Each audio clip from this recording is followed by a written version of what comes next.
Ang kwentong ito ay hango sa totoong buhay. Karanasan ito ni Maro. Taong 1965, Tituan, Sarangani.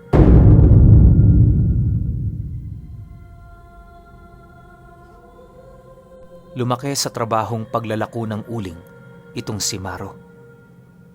Araw-araw tinatahak niya ang kasulok-sulukan ng kanilang lugar, makabenta lamang ng kanyang paninda.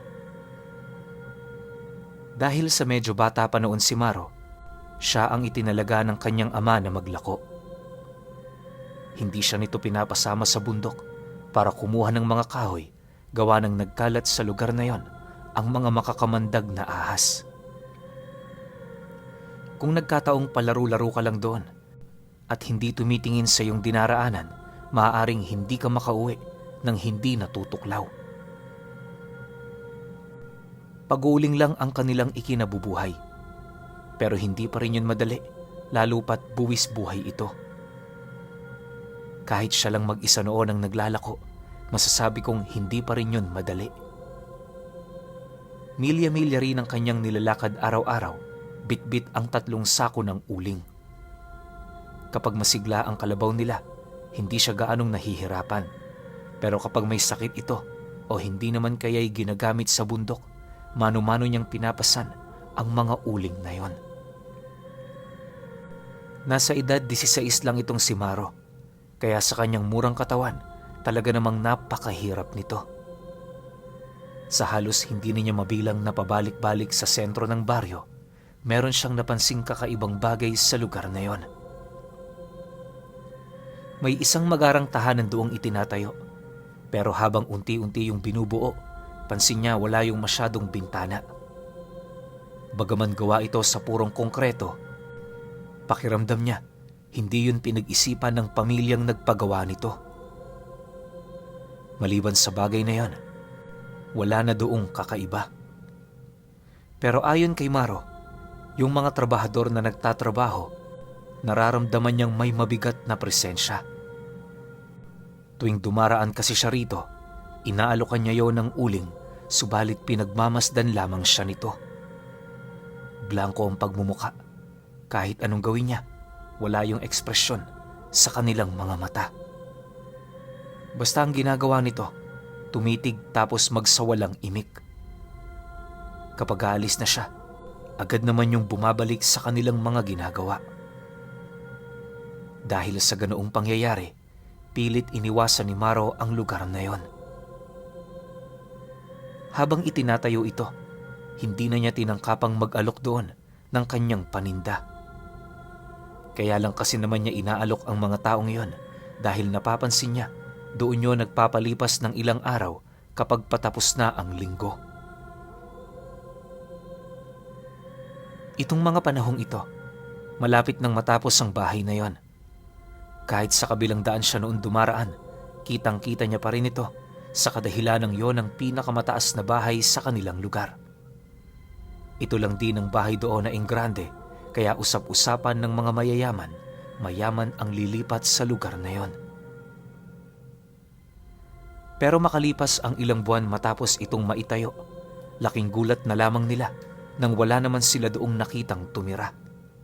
Sa halip, ang kanilang mga nakikita, mga taong masaya doong pumapasok, ngunit sa hindi malamang dahilan, hindi na nila yon nasisilayan na lumalabas pa ng bahay.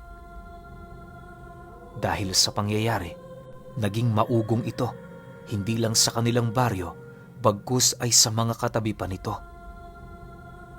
Si Maro noon, mariing pinag-iingat na ng kanyang mga magulang sa takot na baka merong kakaibang nangyayari sa bagong tayong pamamahay.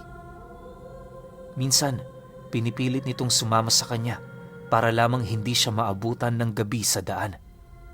Pero kadalasan talaga, mag-isa lang itong si Maro. Hindi naman kasi niya mapilit ang kanyang ama, lalo pat alam din niya ang mga paghihirap nito makagawa lamang ng isang sakong uling. Isang hapon, habang inilalako niya ang isang sakong uling, bigla naman noong umulan ng malakas. Dahil dito, walang pagpipilian si Maro kundi ang magpasilong sa tindahang kanyang nakita. Nagkataon naman noong wala siyang nagawa, kaya na may bumili siya ng isang pirasong tinapay habang masayang nakikipag-usap sa may-ari ng tindahang yon. Makalipas pa ang ilang minuto, mas lalo pang lumakas ang ulan. Paunti-unti na noong nababasa si Maro, kaya na may ang ginawa ng may-ari ng tindahan, pinapasok siya sa loob nito. Sa kanilang pag-uusap naman, dahan-dahan namang nalipat ang kanilang paksa sa bahay na itinayo, subalit hindi tinirahan. Ayon sa lalaking kanyang nakausap, kahit sila na taga-baryo, hindi pa nila nakikita ang may-ari nito. Takang-taka na rin sila, gawa ng tuwing gabi, meron sila doong nasisilayang mga gasera. Hindi lang yun iisa, kundi umaabot ito sa bilang ng 7 hanggang 10. Pagtatapat pa ng may-ari ng tindahan, piling tao lamang ang nakakakita nito, gawa ng mabilis din naman yung namamatay. Kung iisipin, wala naman talagang kakaiba sa mga kaganapang yon. Yun kung meron talagang naninirahan doon. Ang kaso, magmula noong natapos ito, wala pa talaga sila doong nakikita. Dagdag pa ng may-ari na, hindi lang yon ang mga nangyayaring kakaiba sa lugar na yon.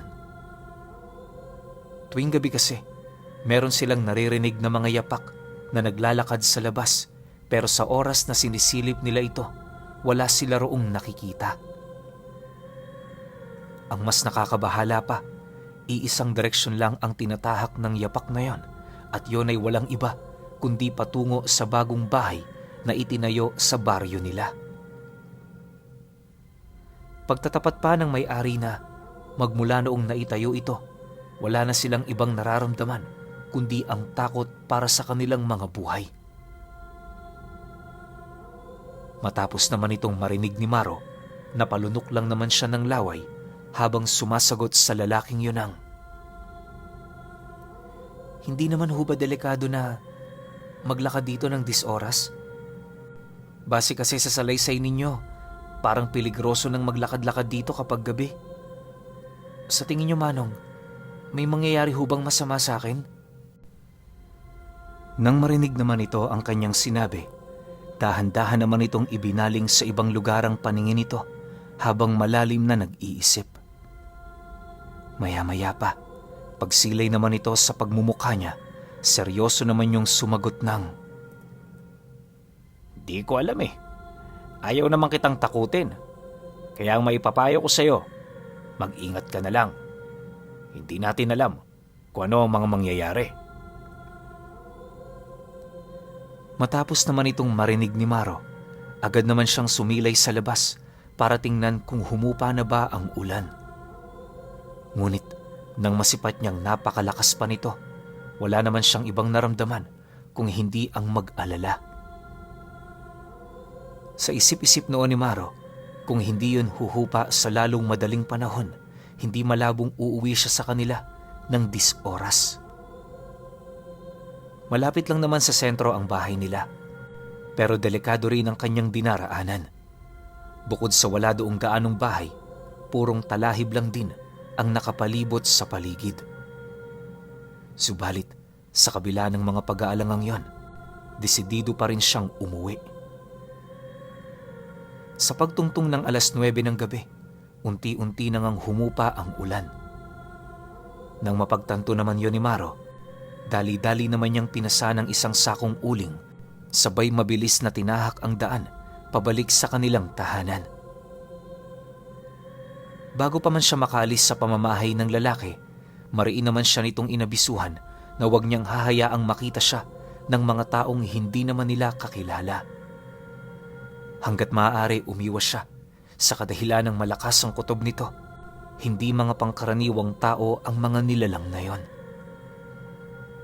Nang marinig naman ito ni Maro, tumangulang naman siya, sabay lakad papalayo.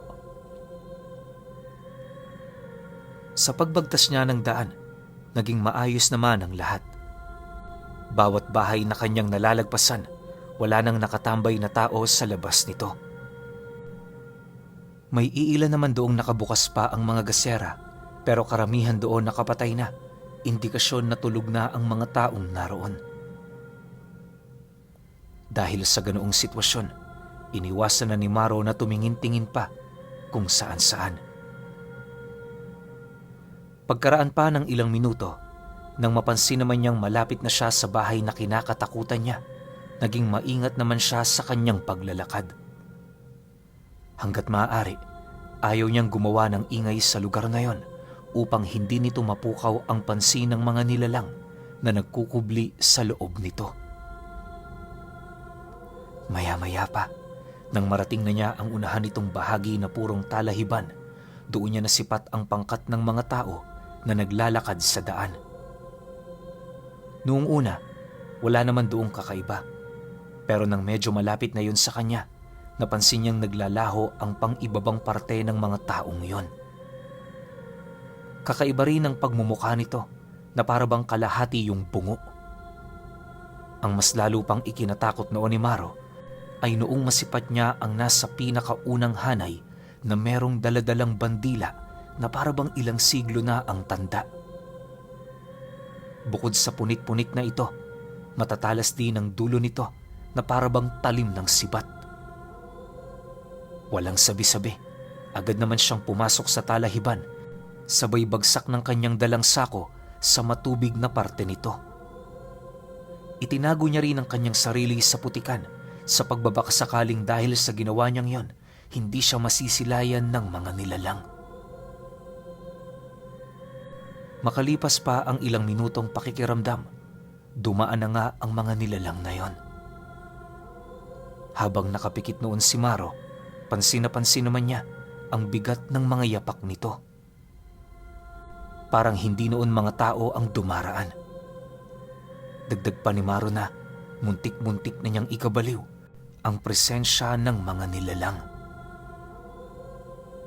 Makalipas pa ang ilang minuto, nang mapagtanto niyang wala na ang mga ito, dali-dali naman niyang tinahak ang talahiban para lamang makalayo. Hindi na rin niya sinubukan pang dumaan sa kalsada sa takot na baka meron na naman siyang makasalubong na mga ganon. Awa naman ng Diyos, narating ni Maro ng ligtas ang kanilang pamamahay. Sa pagkakatanda niya, mag-aalas 12 na nung nakauwi siya. Galit at palo naman ang inabot niya sa kanyang ama, ngunit hindi niya na yun ininda dahil ang mahalaga, nakauwi siya ng buhay. Matapos naman siyang madisiplina, mangyak-ngiyak namang inilahad ni Maro sa tatay niya ang tungkol sa mga nangyari.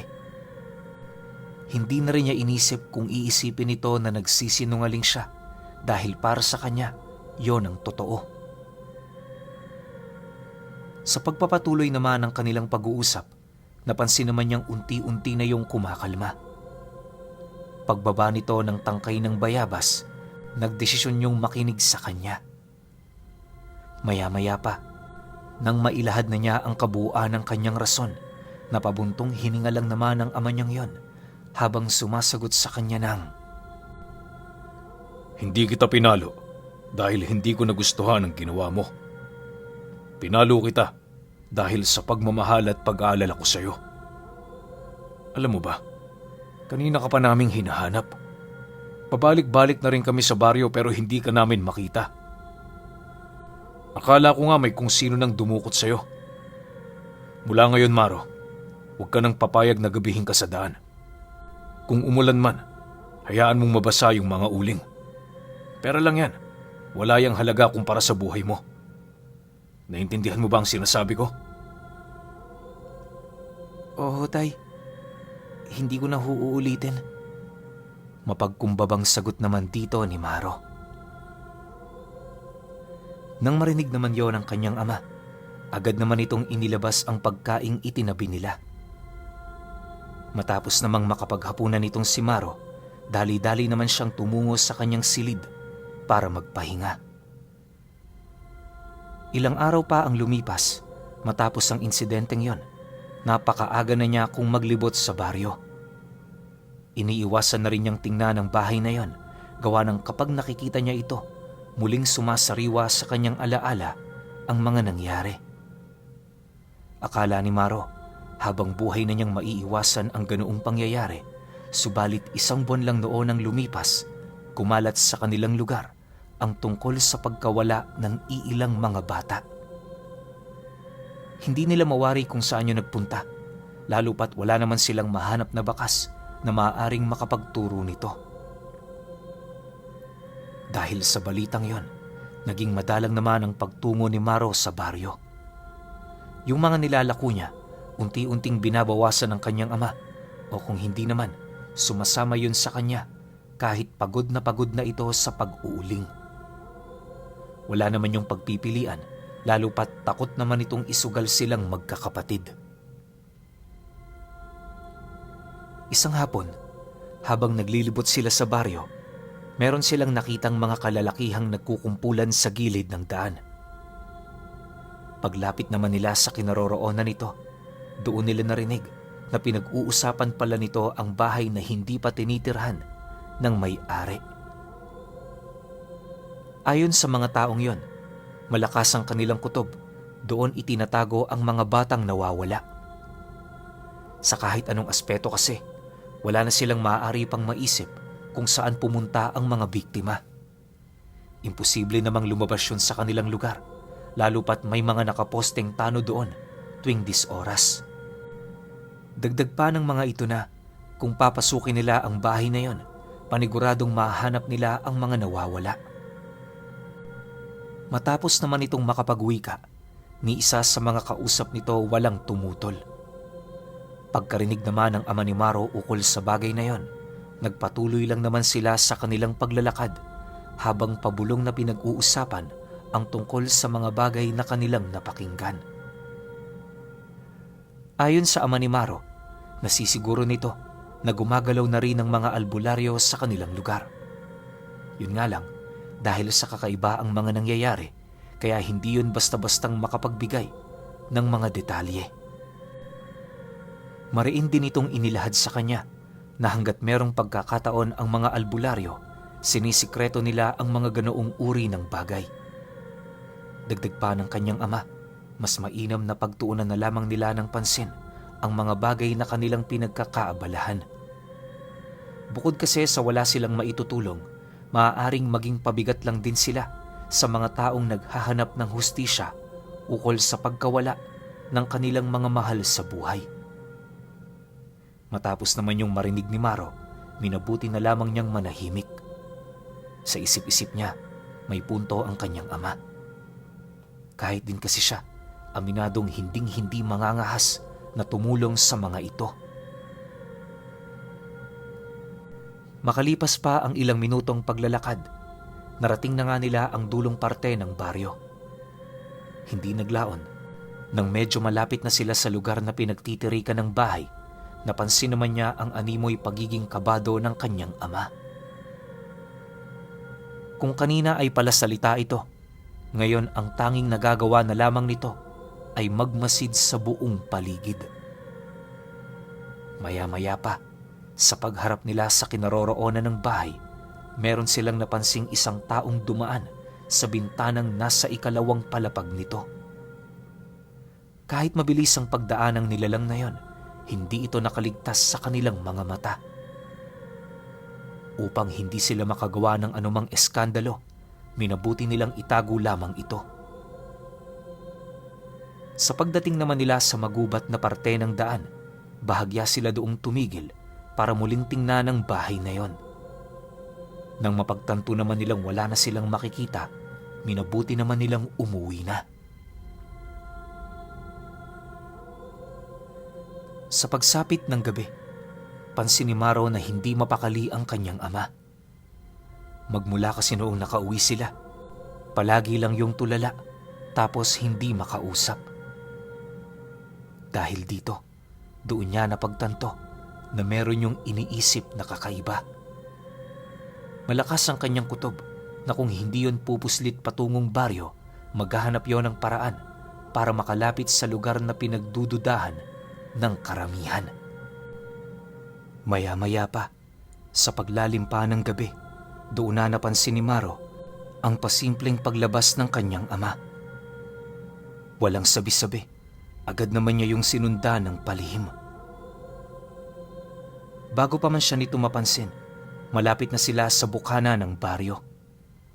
Pagsilay naman ito sa kanya, napamura lang naman ito habang mabilis siyang pinupuntahan. Ang tigas talaga ng bungo mo, Maro. Paano mo pa ako nasundan dito? Hindi ba dapat natutulog ka na? Galit na wika ng kanyang ama sa kanya. Nang marinig naman yun ni Maro, napayuko lang naman siya habang sumasagot dito ng, "Kanina kasi tay, napansin kong may iniisip ka eh. Hindi rin ako mapakali, kaya binantayan kita. Tama nga ako ng hinala. Pupunta ka rito nang hindi namin alam." Dahil sa sinabi nito, wala namang nagawa ang kanyang ama kundi ang mapatahimik. Kahit saang anggulo kasing tingnan, aminado yung ito ang may kasalanan. Matapos ang kanilang pag-uusap, minabuti na nilang tumungo sa sentro. Hindi naglaon, nang masipat na nila ang bahay na yon, maigi silang naghanap ng lugar na maaari nilang mapagkublian. Pagsilay naman ng kanyang ama sa isang punong hitik ng dahon, dali-dali naman sila doong pumunta para magtago sa mga sanga nito. Naniniwala ang kanyang ama, yon ang pinakamagandang pwesto upang malaya nilang masilayan ang bahay na yon. Sa kanilang pagmamasid, wala naman silang ibang nakikita maliban sa mga taong naglilibot. Dahil sa dilim ng lugar na kanilang kinaroroonan, hindi naman nila maiwasan na pagpistahan sila ng napakaraming lamok. Gayunpaman, pinili pa rin nilang manatili sa lugar alang-alang sa mga katanungang naghihintay ng kasagutan.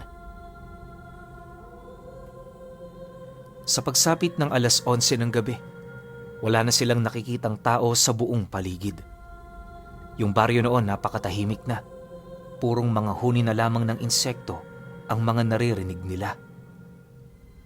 Maya-maya pa, laking gulat na lamang nila Maro nang masipat nila ang pulutong ng mga taong naglalakad papaloob sa bahay na yon.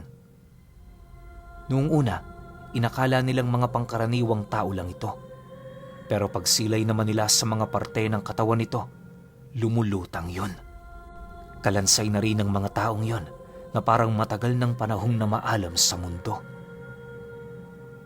Matapos naman nila yung masilayan, doon din nila nasaksihan ang mga batang daladala ng mga ito.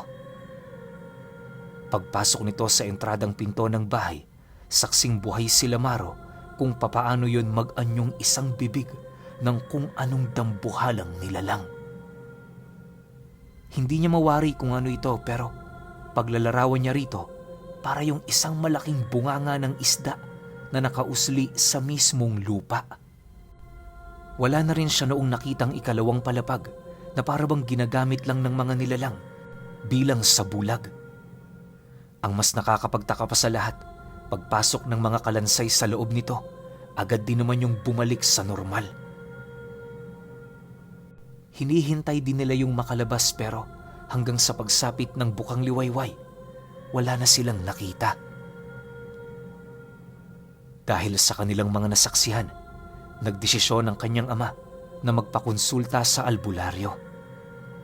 Nasisiguro kasi nito, yon ang makapagbibigay ng kasagutan sa lahat ng kanilang mga katanungan.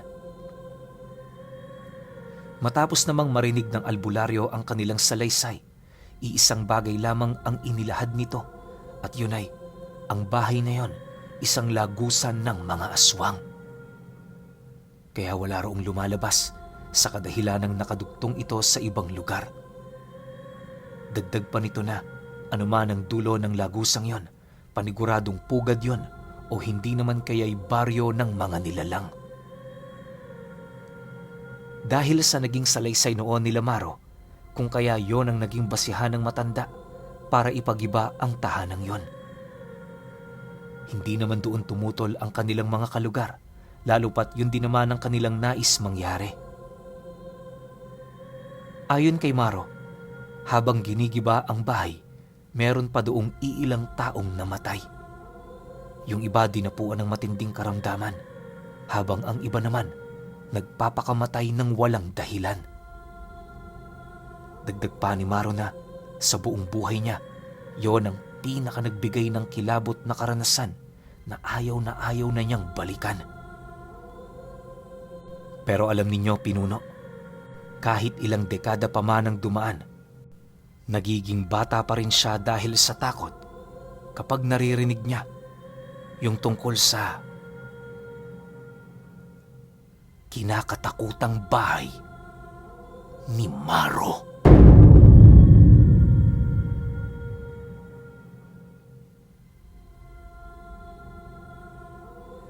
Okay, opinyon ko sa kwento. Maski naman siguro ako o kahit sino sa inyo matatakot talaga sa bahay na yon.